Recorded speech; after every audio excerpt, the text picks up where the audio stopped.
pada masa perkara fikih yang ada pertentangan, ada ukurannya. Maknanya untuk bagi tahu masyarakat bila mana hukum tu berbeza. Macam mana? Bila orang tanya kita hukum. Pasal hukum.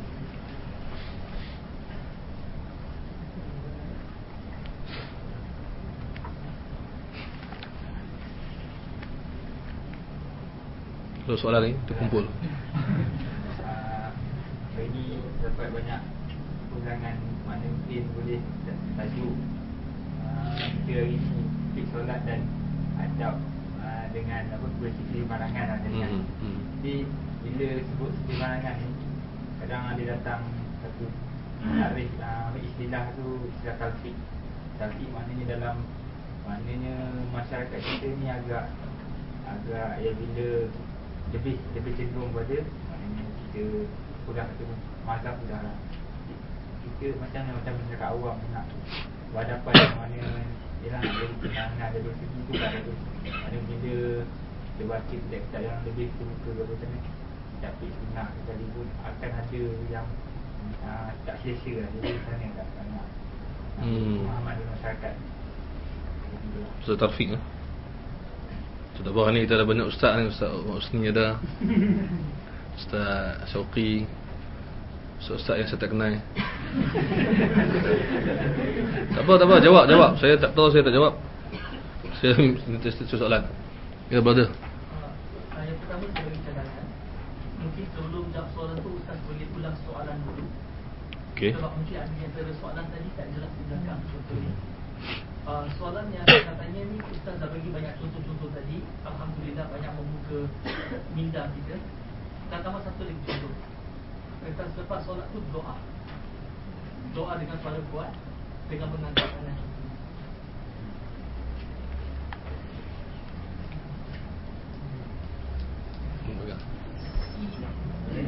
Soalan saya, apabila saya berhadapan dengan orang-orang yang hadis, yang mengamalkan hadis, mereka kadang-kadang mereka mengutuk orang yang belum ikut amalan harian lah. Tapi dalam masa yang sama, kalau kita tengok orang yang ikut amalan harian pun, amalan yang dah jadi bagi mereka pun mengutuk orang yang hadis. So macam mana kita nak bersama-sama mereka? Contohlah, contoh mungkin paling simple, apabila ustaz yang tak berapa suka dengan yang hadis, dia kata apalah ada orang tak belajar pun itu dah pandai bagi komen bid'ah lah ni itu. Kemudian apabila jumpa dengan orang yang hadis pula, dia akan hujat balik ustaz. So benda ni tak akan settle saya rasa. Macam mana kita nak supaya betul boleh damai.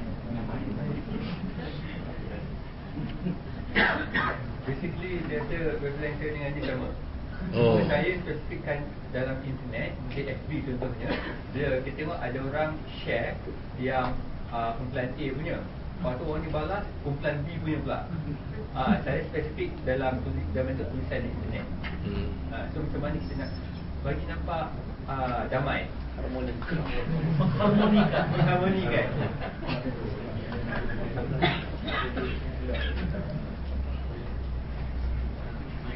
Salam.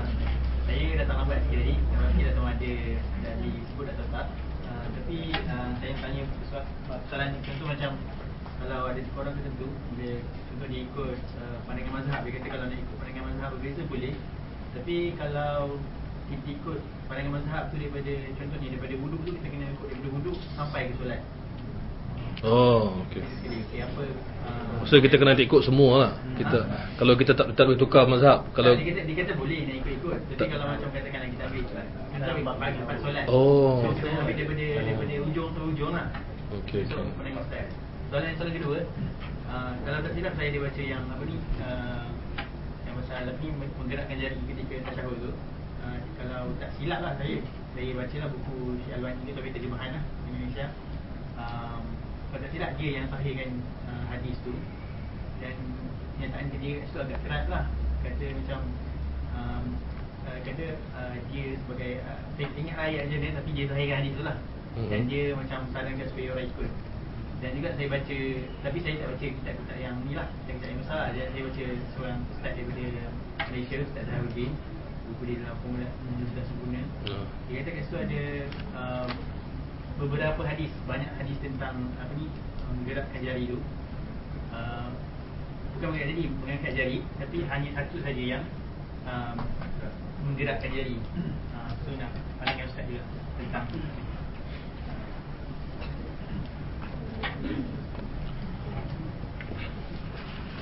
jawab dulu. Pertama, bagaimana kita nak jawab kepada masyarakat yang tanya tentang hukum dan hukum tu berbeza. Kita kena lihat yang bertanya tu lah. Kalau yang bertanya tu dia boleh terima pandangan yang agak berbeza, kita boleh berilah. Kalau kita, maksudnya kalau lihat pada yang bertanya tu dia belum lagi bersedia untuk terima benda baru, tak salah kita fatwakan, kita berikan dia pandangan ulama yang telah dia biasa amalkan.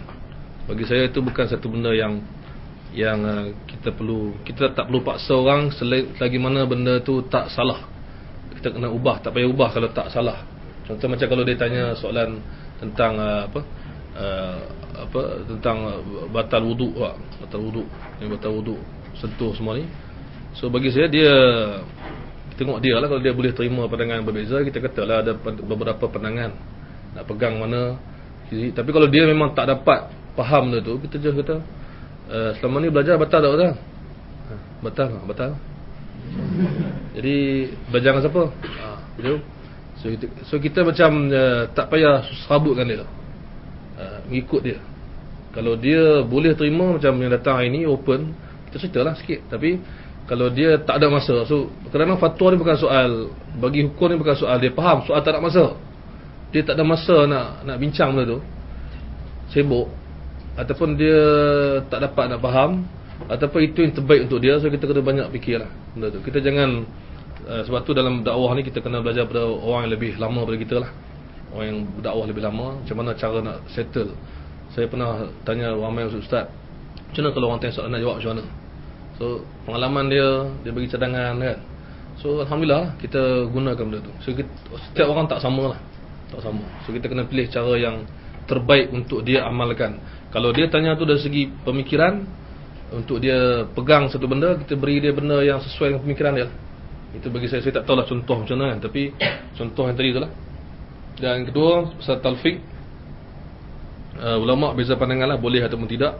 Tapi kalau diikutkan masyarakat kita hari ini, telah berlakulah talfiq tu, so tak disedari ataupun disedari. Cuma talfiq ni perlu ada, bagi saya perlu ada pembacaan dan pengajian. Soalan talfiq. Talfiq tu apa? Talfiq tu apa? Ambil mazhab ni sikit, mazhab ni, ataupun hari ni mazhab ni, esok mazhab lain. Ada ulama kata boleh pun, tak ada masalah. Sehingga kan ulama yang pegang dengan mazhab yang kuat pun dia kata boleh, tapi dengan ilmu, tahu apa kita buat, tahu apa kita pegang, belajar macam mana gitu. So dia bukan dia suka-suka kan. Sehingga kan saya baca buku Dr. Muhammad Sa'id Ramadan Al-Buti yang dia menentang tanpa mazhab ni. Dia kata bid'ah yang mengancam syariah Islam, iaitu al-madhabiyah, tak nak mazhab. Dia buku tu dia keras sebab dia jawab buku yang keras, buku yang mengatakan siapa ikut mazhab ni melanggar perintah Allah, tak wajib, keras sangatlah. So dia jawab tu, tapi dia yang keras pun dia kata boleh bertukar pandangan dalam mazhab atau mazhab lain dengan syarat disiplin. Masyarakat umum dia dah buat dah talfiq, tapi dia tak sedar kan. So kalau yang belajar, kita suruh dia belajar. Kalau yang tak sedar, kita suruh dia buat maksudnya teruskan selagi mana tak ada halangan. Doa lepas solat, adakah boleh doa ataupun apa perbezaan ulama doa lepas solat?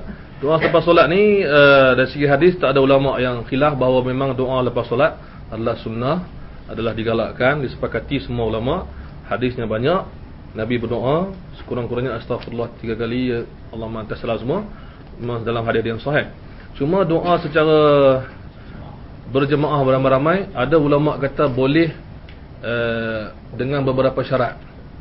So syarat-syarat tu seperti tak dijadikan tak diisytiharkan sebagai satu hukum agama, ataupun tak dipaksa, tak diwajibkan, dilakukan dalam keadaan sesekali, macam-macam lah kan. Ada yang kata tak boleh kuat sehingga mengganggu, dan sebagainya. Tapi sebenarnya elok saya cadangkan sahabat-sahabat cari buku-buku yang membicarakan tentang zikir kuat. Dia termasuk dalam bab doa kuat lah, zikir dengan suara lantang.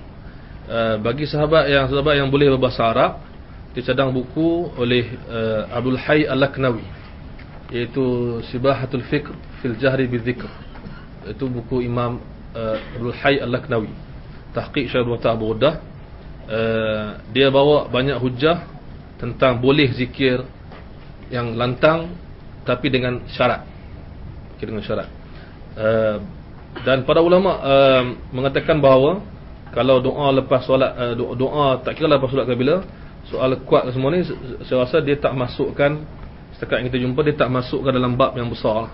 Maksud dia bukan satu bab yang sampai ke tahap bid'ah, disepakati bid'ah, walaupun ada mengatakan begitu. Dan dalam buku tu saya pun tak ingat, tapi Syekh Abdul Hayy Al-Laknawi ada sebut, dia kata di antara syarat dia ialah kita tidak mengganggu orang lain. Dan bahkan dia kata lebih luas lagi, ada zikir yang kita kena buat kuat, seperti azan ni tu. So dia luaskan fahaman zikir. Azan lah zikir, azan kena kuat kan. So buku tu baguslah buku tu. Imam Suyuti pun ada buat buku juga sebelum tu. Imam Suyuti ada buat juga pasal zikir yang kuat ni. So ulama tak pernah sepakat bahawa zikir kuat ni tak boleh dalam semua keadaan. Ada keadaan yang dibolehkan dengan syarat-syarat dia. Kemudian tadi ada yang mengutuk tu ni, amalan harian. Ada kata, bila dia buat amalan ni, orang sana kata apalah ni, apalah semua ni.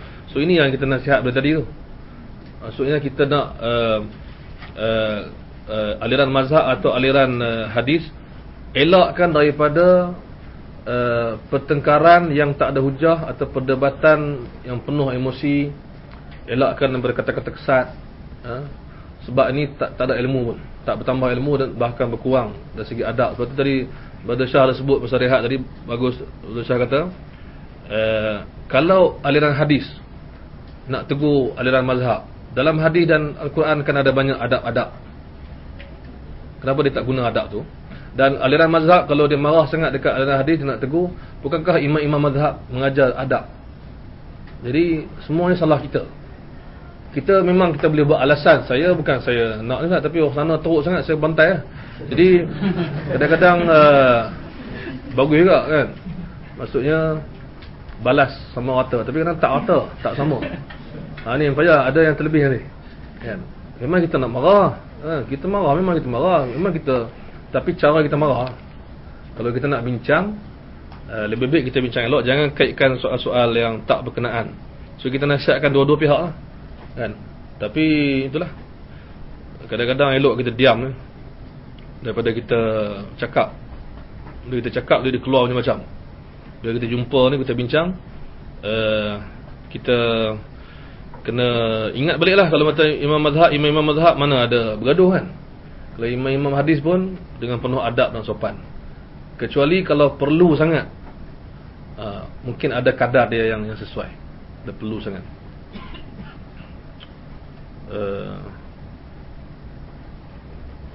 Tulis apa tu?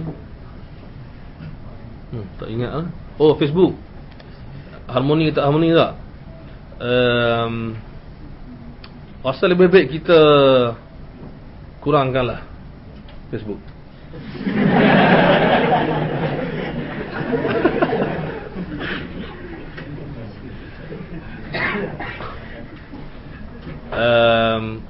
Kadang-kadang kita tak boleh handle antara sifat kita nak sebarkan ilmu tu dengan yang bila dan sepatutnya bagaimana kita sebarkan. Kita banyak nak balighu anni walau ayat, kita nak sampaikan walau satu ayat. Kita baca berpuluh ayat kita bagi kan. Kemudian kita dalam internet dia tak ada sekatan, siapa boleh tulis apa saja. So ini pun masalah juga. Tapi kalau nasihat kita pada yang hadir pada hari inilah yang kita boleh nasihat, ataupun yang dengar kata-kata ni, kita kena kurangkan memberikan benda tu dan lebihkan mendapatkan ilmu lah. Kita kurangkan sikit. Sebab tak ada masalah kita tahan sikit keinginan kita nak bagi tahu nak apa semua. Kita kurangkan sikit, dan kalau perlu kita jawab, saya rasa kita perlu jawab dengan cara yang ilmiah, semampu yang mungkin. Walaupun orang salah faham semua. Macam kita bincang hari tu, ada orang yang nak tegur pun susah kan. Lepas tu kita tegur orang, tak mesti kita yang tegur, kita salurkan kepada orang yang boleh tegur dia dan sebagainya. Cara itu, kalau kita semua nak buat semua benda, kita nak buat apa? Semua orang salah, semua orang kita nak tegur macam mana? Dan kita nak orang tu terima sekarang juga terima. Susah lah. Dia misalnya kita kata malam tu yang kita buat program Hadis Palsu, dia tengok muka kita boleh tak suka. Macam mana nak tegur dia? So tegur dia balik tabir. Jadi maksudnya melalui seseorang yang dia dan sebagainya. Kemudian siapa tanya ni? Saya tulis apa ni? Ambil semua. Apa ni? Ambil sikit. Ni dan dalam sebab tu ambil hadis sembahyang. Tak disyaratkan begitulah. Di sisi ulama mazhab sebenarnya pun dia tak syaratkan begitu. Tapi itu sebagai nak menyekat, nak disiplinkan kita lah. Betul juga. Kalau kita fikirkan kenapa keluar kerja ni, sebab orang tak ada disiplin. Dia pakai ambil je. Tapi kalau kita hadkan, maka dia ada disiplin. Macam kenapa dalam beberapa mazhab diberikan had pergerakan 3 kali tu, batalkan sembahyang. Ada mazhab tak berikan had. Had diberikan untuk memudahkan kita kenal, memudahkan kita mendidik kan. Sebab tu kadang-kadang keluar banyak sangat perbincangan dalam kitab fiqh yang tak ada dalil kononnya lah. Tapi sebenarnya dia keluarkan tu daripada keperluan semasa. Contohnya syarat-syarat memilih imam. Banyak dia bagi syarat sebab dia tahu imam tu penting kan. Dan dia ambil pada banyak benda. Kemudian bincangkan banyak kemungkinan yang akan berlaku sebab dalam masyarakat ada macam-macam. So kita tak boleh kata ini semua benda ni tak penting, contoh. So itu saya setuju dari segi nak menghadkan, disiplinkan orang. Memang sepatutnya kalau dia nak study, dia nak tukar mazhab ke, dia nak ikut ke, dia kena study, balik kepada kajian. Tapi taklah seberat tu kan. Maksudnya dia perlu kaji apa yang dia nak tu, dia kena belajar kan. Tak sempat juga.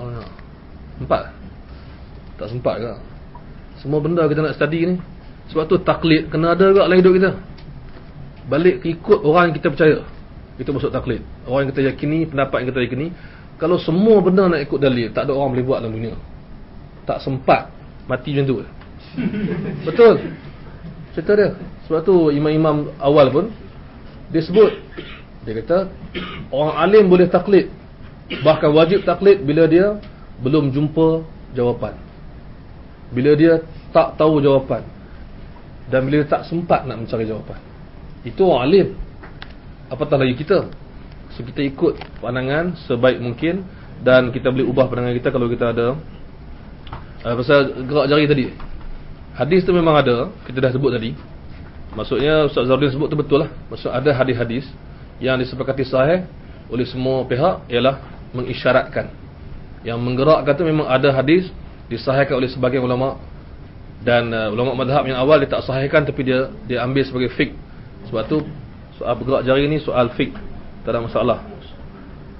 Asalkan kita tak paksa orang buat sesuatu benda, tak halang dan sebagainya. Dan apa yang last ni? Ya Allah, hadis je saya tulis hadis je. Siapa soalan last ni? Siapa soalan last ni? Ke saya yang silap tulis? Siapa tanya soalan ni? Pasal hadis. Cuba kita abaikan. Apa ni? Okey, saya buka kalau ada soalan lagi. Kalau ada soalan lagi. Kalau ada.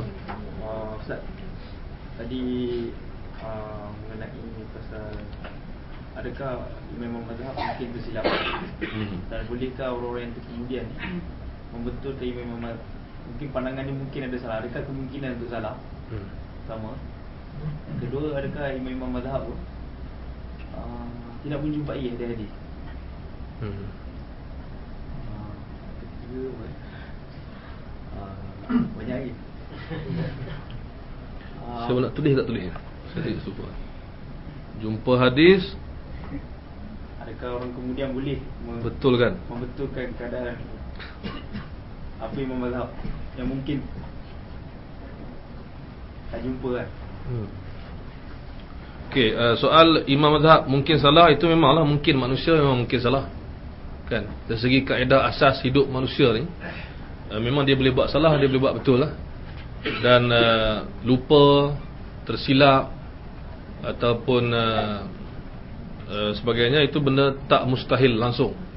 Tetapi nak buktikan dia salah, yang tu yang bagi saya lebih penting. Adakah benar dia salah? Sebab saya pernah jumpa orang, dia kata Imam Syafi'i salah. Bagaimana kalau Imam Syafi'i menyalahi Quran dan hadis, ayat? Saya kata, apa dia? Dia kata ada lah. Saya kata, lah apa dia? Bagilah apa. Lepas tu dia kata, contohnya dia kata Imam Nawawi kata Imam Syafi'i salah. Saya kata, macam mana kita tahu Nawawi betul, Syafi'i salah? Jadi dia pun kata betul juga. Jadi sekarang ni bukan soal apa, soal saya nak bina sikap hati-hati. Bukan soal nak menghalang orang untuk mengambil yang mana yang lebih tepat, yang tepat lebih tepat sebenarnya. Dan paling elok kita ambil daripada ulama yang hampir dengan dia lah. Yang hampir dengan dia. Maksud hampir setaraf dengan dia, hampir zaman dengan dia. Sebagai contoh, kalau kita tengok Imam Syafi'i, memang ada pendapat dia diubah oleh Al-Muzani. Tapi memanglah Al-Muzani ni murid kanan dia. Memang orang dia. Memang macam dia. Bahkan ada orang kata dia mujtahid macam Imam. Dia juga mujtahid, walaupun tak macam Imam Syafi'i, dia juga mujtahid. Dan memang Imam Muzani ada ubah pandangan. Beberapa pandangan dia ada berlainan, berbeza pendapat. Bukan dia ubah, dia berbeza pendapat dengan Imam Syafi'i. Al-Buwaiti pun ada riwayat daripada dia yang berbeza pandangan. Dan imam lepas dia pun ada. Jadi adakah boleh? Boleh. Tapi cuba lihat bagaimana dia beza pandangan. Macam kita ke, atau ada perbincangan awal. Sebab kadang-kadang imam ni, macam contoh Imam Abu Hanifah, kita tahu imam besar. Tapi murid dia yang dua orang tu, Abu Yusuf dengan Muhammad bin Hasan Al-Syaibani, memang mengubah ataupun berbeza pandangan dengan banyak pandangan dia berbeza dengan imam dia, tapi dia masih anggap imam dia mazhab Hanafi. Ya, dan imam-imam macam Ibn Abidin dalam mazhab Hanafi, dia kata kita tak ada masalah, kita masih Hanafi walaupun kita beza pandangan imam kita berdasarkan hujah. So kita kata tak apalah. Tapi soalnya ialah cepat sangat kita nak kata imam ni salah dan cara kita kata dia salah. Sebab kadang-kadang dia hidup pada zaman dia, tak ada masalah tu. So dia bagi satu fatwa yang dia rasa macam tu, yang tak ada kena-mengena dengan dia tak pandai ke tak erti Quran hadis, tak. Tapi yang kita hairan sekarang ni ialah orang yang memenangkan mazhab tertentu dengan alasan mazhab lain menyalahi Quran hadis. Itu satu dakwaan yang saya rasa susah kita nak terima serta-merta. Mana dia suka mazhab Maliki, ataupun pandangan-pandangan mazhab Maliki dalam bab tu dia setuju, maka dia lemahkan pandangan mazhab Syafi'i, Hanafi dan Hanbali. Dia kata menyalahi Quran dan hadis. Mungkin bukan soal menyalahi, mungkin soal fatwa, bila dan bagaimana, kan? Lepas tu jumpa hadis tak jumpa hadis, memanglah kita fikir tak ada ulama yang kita boleh kata confirm dia jumpa semua hadis. Satu hal, maksud jumpa semua ni, sebiji-sebiji dia jumpa setiap riwayat. Tapi dari sejarah ilmu kajian hadis, tak mungkin ada hadis yang terlepas daripada semua ulama. Itu satu hal. Terutama ulama setiap zaman yang terkenal sebagai pakar dan alim dalam hadis. Okey, zaman sahabat, Abu Hurairah tahu banyak, Abu Bakar riwayat sikit, dia tahu banyak riwayat sikit. Anas bin Malik lagi banyak, ataupun berkurang Abu Hurairah banyak lah. Aisyah banyak, Ummu Salamah sikit. Tapi tak ada hadis yang terlepas daripada Nabi, tak ada sahabat yang sambut. Tak ada. Macam juga zaman tabi'in lepas tu. Tabi'in mengejar sahabat Nabi, mencari di mana sahabat duduk. Bahkan ketika mana hadis tu sampai dekat dia duduk di luar Madinah, datang Madinah dengar sekali lagi hadis tu. So tak ada hadis terlepas daripada semua ulama, terutama tokoh-tokoh hadis. Dan termasuklah imam mazhab, mereka ni juga tokoh hadis. Kecuali ada orang petikai Imam Abu Hanifah, sebenarnya dia juga imam dalam hadis, cuma dia kurang riwayat, dia bukan tak ada hadis. Bahkan ada orang yang tulis yang tak ada adab, dia kata Imam Abu Hanifah lemah hafazan hadis. Macam mana lemah hafazan hadis? Dia kurang menyampaikan hadis, tapi hadis ada dalam simpanan dia. Fiqh adalah simpanan dia. Dia bukan tugas dia untuk sampai ke hadis, dia tugas dia fiqh. Tapi di simpanan dia ada hadis. Imam Malik 3 orang lagi tu memanglah masya-Allah lah. Tapi bukan maksud mana orang tak faham, kadang dia kata Muwatta' tu sikit. Sebenarnya Muwatta' tu hasil Imam Malik buat, dia hafal lagi banyak kan. Itu yang kita tahu daripada pengajian kita kan. Yang tak tahu dia kata Muwatta' kecil je, Imam Malik hafal banyak ni je. Ataupun Bukhari 7,000 lebih, sedangkan dia hafal beratus ribu sanad dari riwayat. Okey, satu keadaan lagi, hadis tu dia tahu dah hadis tu, tapi dia tak tahu hadis tu ada 10 sanad. Dia tak tahu 10 tu, tapi dia tahu hadis tu asal hadis tu. So dia tetap jumpa hadis tu. So dakwaan kata imam mazhab ni terlepas hadis sampai tak jumpa langsung asal usul dia ataupun yang berkaitan, susah. Melainkan diakui oleh diri dia sendiri. Contoh kita baca kitab Imam Syafi'i, dia kata sekiranya hadis ini sahih. Okey, tu dia kata. Ataupun dia kata setakat mana yang aku jumpa, aku tidak temui. Tapi kena hati-hati, aku tidak temui ini maksudnya dia memang dia tak ada hadis tu kadang-kadang, sebab dia imam. Sebab tu kalau kita nak ijtihad ni, dari segi logik akal mungkin, dari segi realiti hakikat sejarah fakta dia belum tentu. Itu maksud saya hati-hati. Kan, hati-hati. Dan tak semudah itu. Tak semudah itu. Saya tak tahu orang faham pula jawapan saya. Saya semua masih dia sudah manhaj kita penerimaan ilmu. Macam mana maksudnya? Seolah-olah maksud Ustaz macam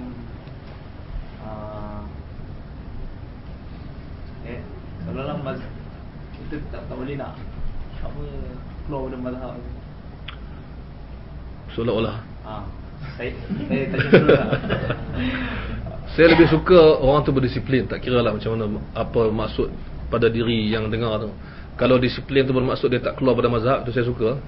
Maksudnya dia disiplin, dia tahu apa dia buat, dia belajar betul-betul, dan dia tak payah buat apa luar daripada tu.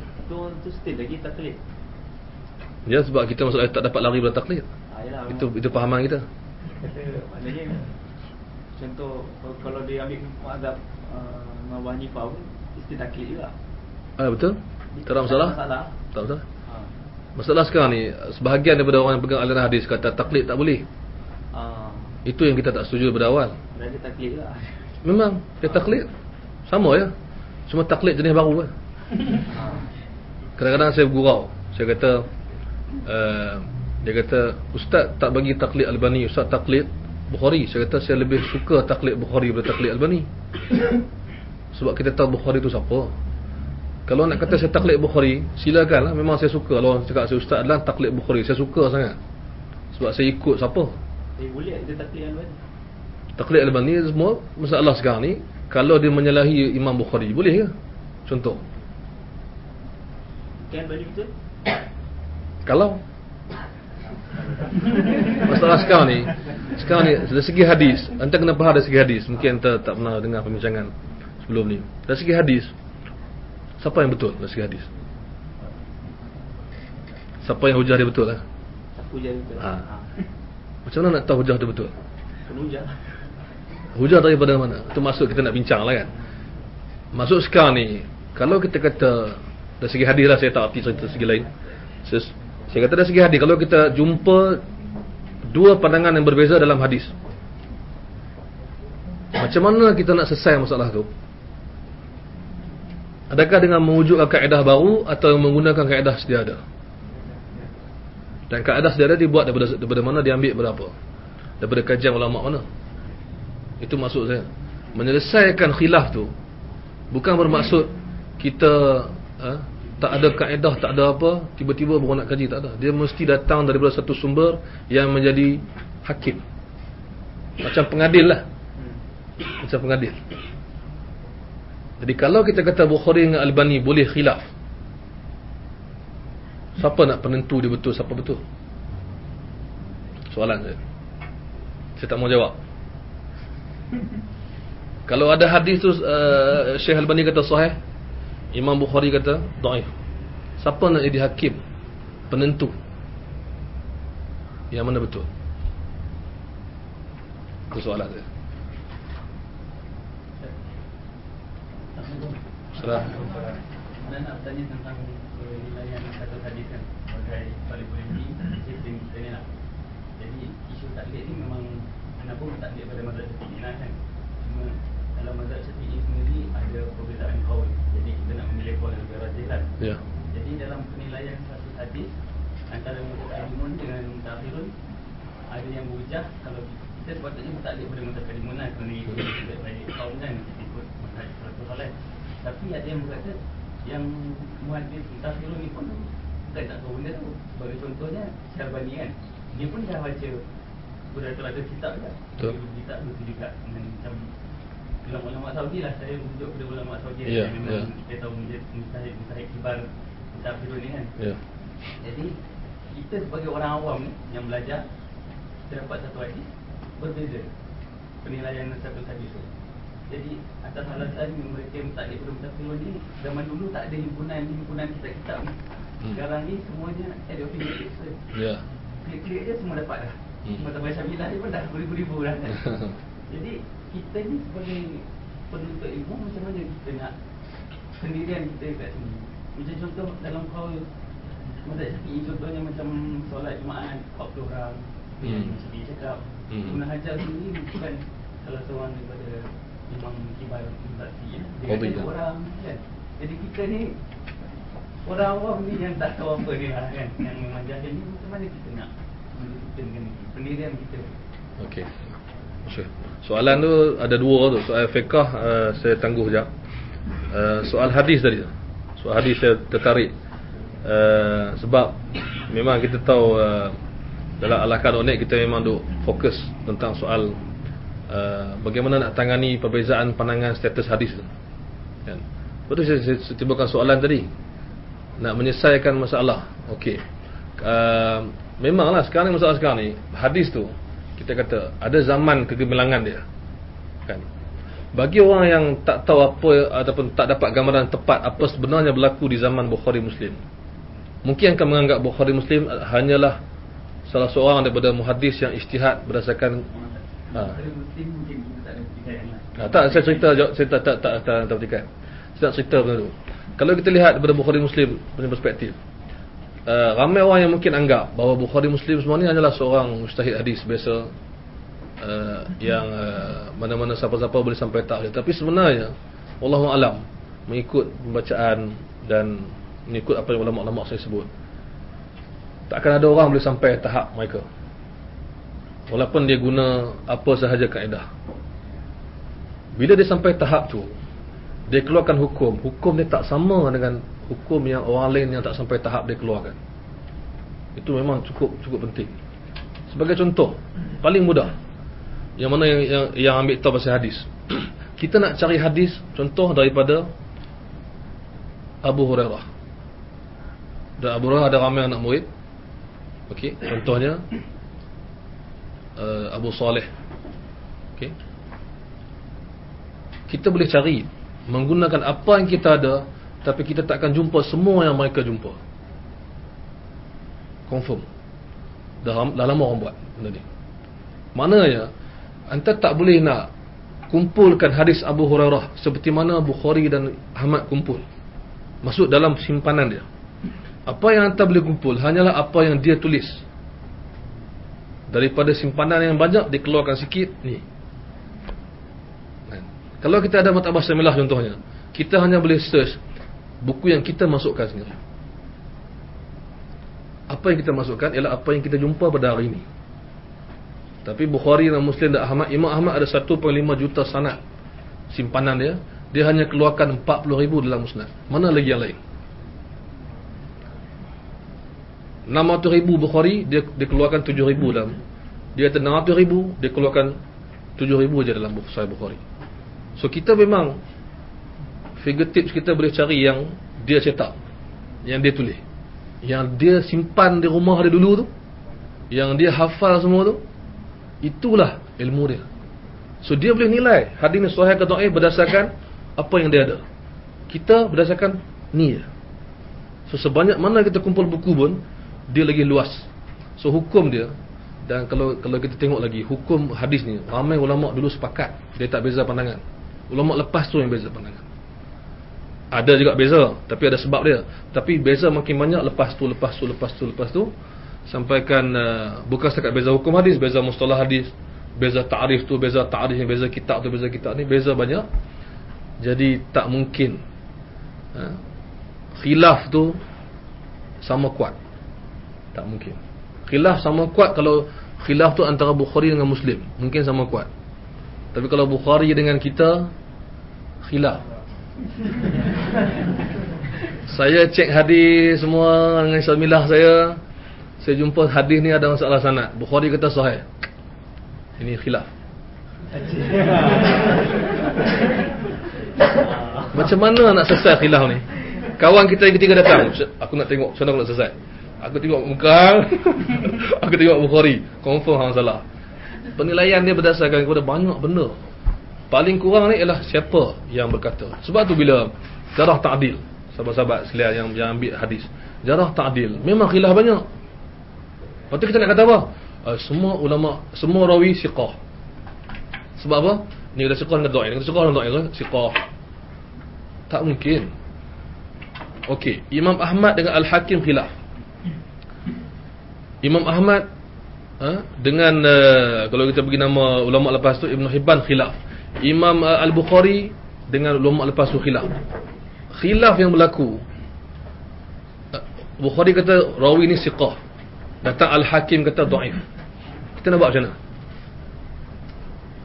Sebab tu antara salah satu cara menyelesaikan khilaf, melihat kepada siapa yang berkata. Salah satu, bukan semua. Salah satu cara nak selesaikan khilaf. Bukan semata-mata tengok hujah. Bukan semata, kita tengok hujah macam mana? Jarah ta'dil. Imam Ahmad kata dia ni dhaif. Kemudian 2 atau 3 tu pada orang kata siqah.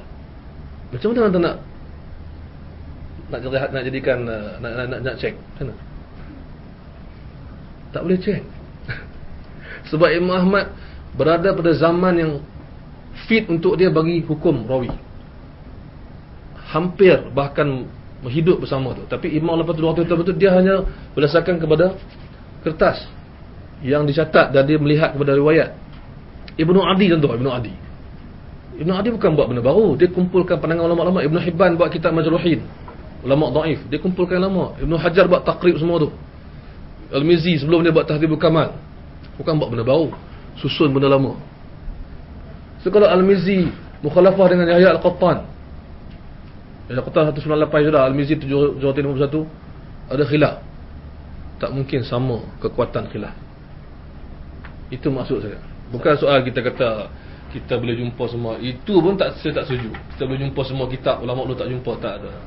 Itu lain, itu sangkaan kita. Takkan ulama dulu dia tak tahu, takkan dia tak faham cara kita. Macam mana yang kita faham sekarang kan? Bukhari semua dah tahu lah apa kita nak ni. Maksudnya dah segi apa? Saya ulama-ulama tu kan, dia silap dengan apa yang Bukhari, contoh Bukhari lah kan. Okey. Takkan dia tak terfikir, apa aku nak silap ni, Bukhari dah betul lah. Kalau banding dengan aku pun takkan sampai je Bukhari. Ya, dia tak pernah kata dia sampai Bukhari. Yalah. Tapi hasil dia, hasil kajian dia lain daripada Bukhari, sebabkan dia pegang kepada beberapa kaedah. Dia pegang apa kaedah yang betul, yang salah tu nombor 2 lah. Kan? Okey, anda ambil bidang apa sekarang ni? Dia nak bincang, nak guna istilah, terms. Bidang apa anda ambil sekarang? Tahfidz. Tahfidz Al-Quran. Okey. Dalam bidang ilmu Islam, kita ada istilah yang kita guna. Dalam hadis, kita ada mustalah hadis. Kan? Kalau kita anggap mustalah hadis tu sebagai hakim, penentu dan pemutus antara khilaf, apa pendapat anda kalau anda kata mustalah hadis tu pun khilaf?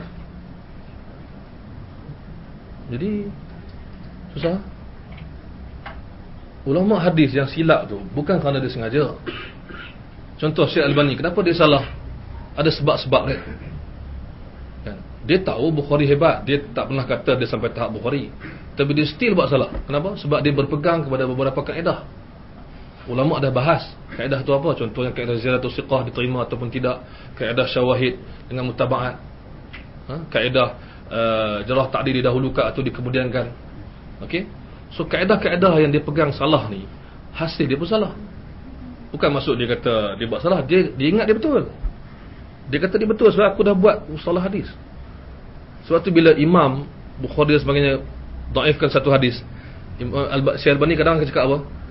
Ini tidak tepat mengikut mustalah hadis. Dia cakap Mustalah hadis ni pun ada khilaf. nanti tu. Dia kata ini tidak tepat seperti mustalah hadis. Persoalan sekarang, mustalah hadis ambil daripada siapa? Ambil daripada kajian imam awal.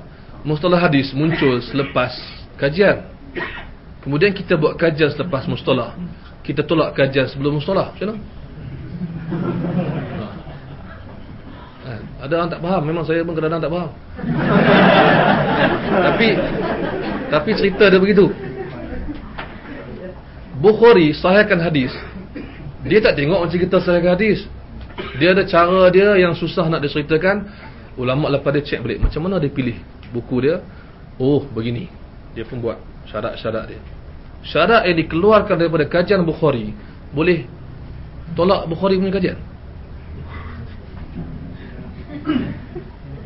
Kalau saya ramai yang faham, satu benda yang agak pelik, bermakna kaedah itu sendiri telah silap.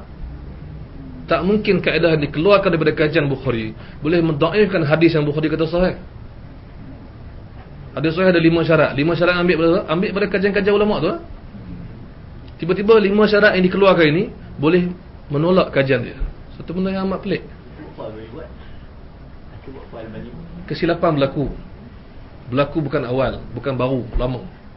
Ibnu Hajar Asqalani pun buat silap dalam mustalah hadis. Ini ke pula Syekh Albani. Biasa berlaku apa yang dipanggil sebagai penyempitan dan perluasan maksud mustalah. Itu satu tajuk tu. Kita boleh bincang. Macam mana mustalah pada awal lain, lepas tu lain. Kita guna mustalah lain. Ada dari sudut mustalah tu pun ada. Mungkin kita boleh terangkan satu dua soalan daripada Ya, boleh. Saya minta saya tambah sikit. Contoh kan kalau macam Albani dia pernah nilai balik kitab apa ni Al-Bukhari, contohnya Adabul Mufrad kan. Al-Adabul Mufrad. Sahih Adabul Mufrad kan. So adakah contohnya macam dari disiplin, adakah perkara-perkara begini diterima? Diterima kalau mengikut kaedah yang sebenar. Maksud begini, bila Al-Bukhari buat Al-Adabul Mufrad, dia tak pernah kata buku tu setaraf dengan buku Sahih Bukhari dia buat. So memang dia buat Al-Adabul Mufrad, dia tahu hadis tu dhaif, dia masukkan juga. Dia nak kumpulkan hadis-hadis adab. Tapi buku dia Sahih Bukhari, dia buat style lain pula. Dan dia ada buku-buku lain lagi, tarikh-tarikh tu, soal ke riwayat ke apa ni sejarah apa ni periwayat hadis. Tapi bila Syekh Albani cek hadis-hadis tu, apa maksud semakan dia tu? Itu yang kita kena faham.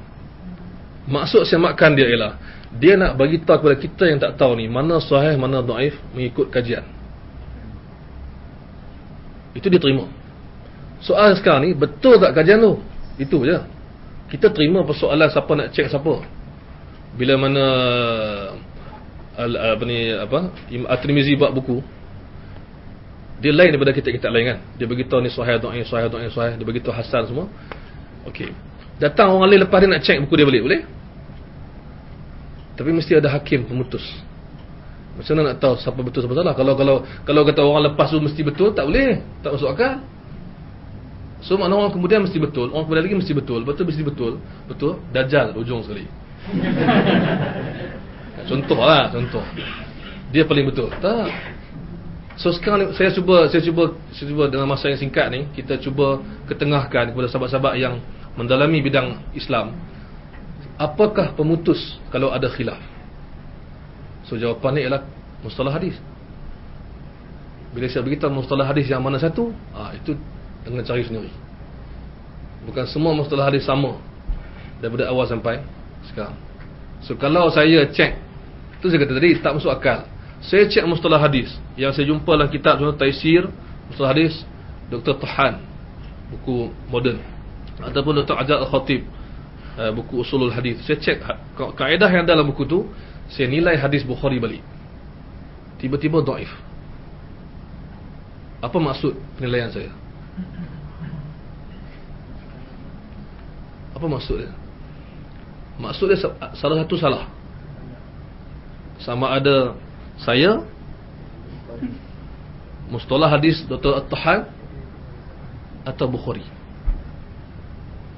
Tapi mustalah hadis Dr. Tahan kata dia ambil daripada Bukhari. Saya pula kata saya ambil daripada Dr. Tahan. Bukhari pula daripada dia ambil kutub mustalah. Sepatut sama. Mana sekarang ni ada benda yang tertinggal dalam mustalah tu sendiri. Itu maksud saya. Kerana kalau kita kata dhaif, maknanya kaedah yang Bukhari buat untuk memilih hadis sahih kita gunakan untuk menyatakan dia salah. Saya tak terima. Saya tak faham.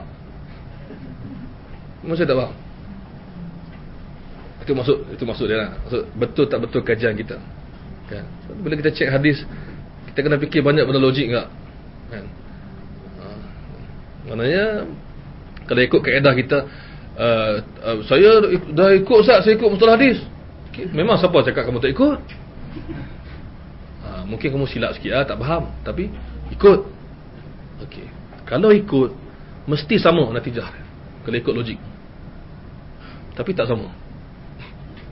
Ini yang berlaku. Ada hadis yang disepakati sahih zaman berzaman, tiba-tiba dhaif oleh ulama kemudian. Ada hadis yang sebaliknya, tiba-tiba sahih ikut ulama kemudian. Apa rahsia dia perbezaan ni? Adakah semata-mata ulama dulu tak tahu, kita lebih tahu? Mungkin. Kalau ikut logik, mungkin. Ataupun kita yang tak tahu, dia tahu. Kemungkinan kedua. Seronok saya tu kan. Tapi ada orang boring tak buat macam mana. Saya seronok. Sebab ringkas cerita ni nak habiskan ni. Saya nak buktikan kepada orang yang mungkin tak sengaja meragui, meragui kehebatan ulama hadis ni. Saya nak cuba buktikan bahawa mereka hebat dengan kaedah yang mereka buat. Bukan dengan hebat kerana semata-mata dia Bukhari tak. Tapi dia ada kaedah yang dah buat yang memang mantap. Sayangnya kaedah tu kita tak faham. Banyak sebab kita tak faham.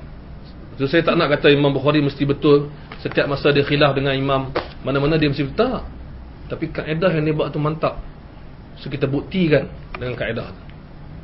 Itu yang harapan kita lah. Kalau saya tak dapat buktikan, buat macam mana. Tapi harapan kita nak buktikan pada orang, Bukhari, Muslim semua ni memang awal tu, mereka amat berkelayakan menilai hadis menggunakan kaedah yang dikeluarkan oleh ulama lepas mereka. Sebab tu mula-mula sekali mustalah hadis yang muncul bukan di zaman tu, lepas tu. Dan berlaku evolusi, boleh guna perkataan evolusi. Berlaku benda-benda tu, perubahan, penyempitan, perluasan, penambahan, pengurangan amat banyak. Kalau kita tak sedar benda tu, patutlah kita tak faham. Kalau kita sedar, baru kita faham. Oh, rupanya mustalah hadis yang ada pada hari ini tak sama sebiji macam mustalah hadis di zaman Ibn Salah, dan tak sama macam sebelum dia dan sebelum dia. Baru kita faham kenapa berbeza hukum. So kita tak akan salahkan, kita tak akan kata kenapa Syekh Albani dah tahu buat juga. Tak, dia tak tahu. Kenapa Bukhari mesti dia je menang? Bukan macam tu. Memang dia tiada. Ada kaedah dia, ada bukti, ada hujah. Sebab tu saya kena bagi cadangan. Cadangan saya, sahabat-sahabat yang boleh baca buku bahasa Arab, yang tak boleh baca minta tolong yang boleh baca. Cukuplah dengan baca pendahuluan Sahih Fathul Bari, Hadis Sari, Al-Hadis Sari ya. Pendahuluan yang tebal tu, Imam Ibn Hajar telah ceritakan kenapa Bukhari hebat, kenapa Sahih Bukhari hebat. Tak payah khatam semualah, berpuluh jilid tu. Khatam mukadimah tu. Dia dah cerita kenapa Bukhari hebat dengan hujah dan bukti. Bukan dengan dia sebab dia Bukhari kita ambil berkat. Tak. Dia hebat sebab dia ada ilmu, kaedah yang mantap. Bahkan cara dia amat unik. Sebab tu ya cerita dia. Rahsia di sebalik kehebatan. So soal khilaf kita kena bincang hari lain, bagaimana nak menangani khilaf. Tapi cerita sekarang ni ialah memahami kenapa khilaf tu berlaku dulu. So minta maaf lah kalau ambil masa lama. Kalau ada soalan lagi. Kenapa macam ada sebahagian ulama Mutawatimul tidak meriwayatkan hadis yang mereka telah hafal, macam Imam Ahmad, Bukhari yang mereka tidak meriwayatkan hadis atau Dia tak ditajuk fiqh solat aje. Okey. Kenapa mereka tak riwayatkan hadis? yang mereka telah hafal. Yang mereka telah hafal. Dari Muhammad. Ada banyak sebab. Kalau ikut yang kita jumpa yang disebutkan dengan jelas, sebabnya antaranya ialah kerana ia tidak sahih. Antara sebab dia. Sebab tu Imam Ahmad bila dia buat buku musnad tu, dia suruh anak dia tapis untuk dia, hadis ni buang, hadis ni okey, hadis ni dia dah buat sampai dia ke hujung hayat dia lah. Kemudian contoh lain lagi adalah kerana hadis tu telah pun berulang, so dia tak payah sebut banyak kali. Sebab tu kitab Al-Bukhari dan Muslim dinamakan oleh mereka sebagai Al-Mukhtasar, yang ringkas. So ringkas maksudnya ada lagi hadis lah dia tak sebut. Dan dengan jelas Imam Muslim menyebut bahawa dalam riwayat lain dia kata dia ada tinggalkan yang sahih pun ada. Dan memang tu logik lah. Sebab itulah imam-imam lepas dia tu cuba lengkapkan. Macam Al-Hakim cuba buat Mustadrak, Ibn Hibban cuba buat sahih, lengkapkan. Maksud ada lagi hadis sahih yang lain yang tak ada dalam Bukhari Muslim. Bahkan timbul salah faham di kalangan ahli-ahli pemikiran yang pelik-pelik zaman tu. Dia kata hadis yang kami tak jumpa dalam Bukhari Muslim dhaif. So Al-Hakim telah bangun jawab balik, Ibn Hibban sebelumnya dah bangun jawab balik. Okay. So mereka tak riwayatkan, ada banyak sebab kenapa mereka tak riwayatkan hadis tu. Dan kadang-kadang hadis yang mereka nak riwayatkan tu banyak disebabkan sanad yang banyak, riwayat yang banyak. So dia tak sebut semua riwayat. So ada banyak sebab kenapa dia tak sebut. Bukan maksud hadis tu hilang begitu aja. Tak, dia takkan buat begitu. Dia akan sebutkan usul hadis, dia akan sebarkan, dia akan nyatakan dan didokumentasikan semuanya hadis-hadis. Kan? Jadi termasuk juga fatwa sahabat dalam banyak-banyak tu. 1.5 juta Imam Ahmad tu masuk fatwa sahabat, fatwa tabi'in, riwayat-riwayat. Yang ni semua ada lah. So dia pilih 40,000 tu sebagai usul untuk dia letakkan sebagai tempat rujukan. Dia kata kepada anak dia, ini tempat rujukan kalau orang cari hadis, carilah buku ini. Okey. Tapi Musnad Ahmad tu kena hati-hati, dia ada penambahan daripada anak dia Abdullah dan ada penambahan daripada Al-Qati'i, murid dia. Ini lepas tu. Allahu a'lam. Jadi kalau ada lagi yang terbuku di hati, yang saya rasa saya tersalah cakap dan sebagainya, terutama pada Fadil Ustaz Usni, Ustaz yang lain, Ustaz Syauqi, kalau ada saya alu-alukan tuan-tuan, terus hantar kepada kita lah dalam mesej, untuk mesej, dalam bentuk email, dalam bentuk web, kita perbaiki sama-sama. Cuma yang saya harapkan di hujung ni ialah siapa pun kita penyokong yang mana satu pun, kita kena mantapkan diri kita supaya hujah kita sekurang-kurangnya kita ada hujah untuk diterima. Bukan hanya semata-mata saya pegang ni dan saya tak nak tambah baik lagi. Maksudnya kalau kita pegang, kita nak aliran hadis dan sunnah, okey, mantapkan dengan nasihat-nasihat tadi. Kalau kita pegang mazhab, kembali kepada asal kitab-kitab tu dan dalam, dan jangan bergaduh. Ada orang sebut ikhtilaful juhala. So kita tak mau pertikaian pandangan pada jahil. Itulah ulama kita hormat lah. So kita tak mau, kita sama-sama kita tak tahu apa benda, kita bergaduh. Tak tahu sebab apa bergaduh. Tak tahu sebab apa, tak bergaduh. Kita, kan? Kalau tahu sebab dia pun kita bincang. So itu harapan saya. Kalau saya salah, saya mohon maaf. Wallahu a'lam.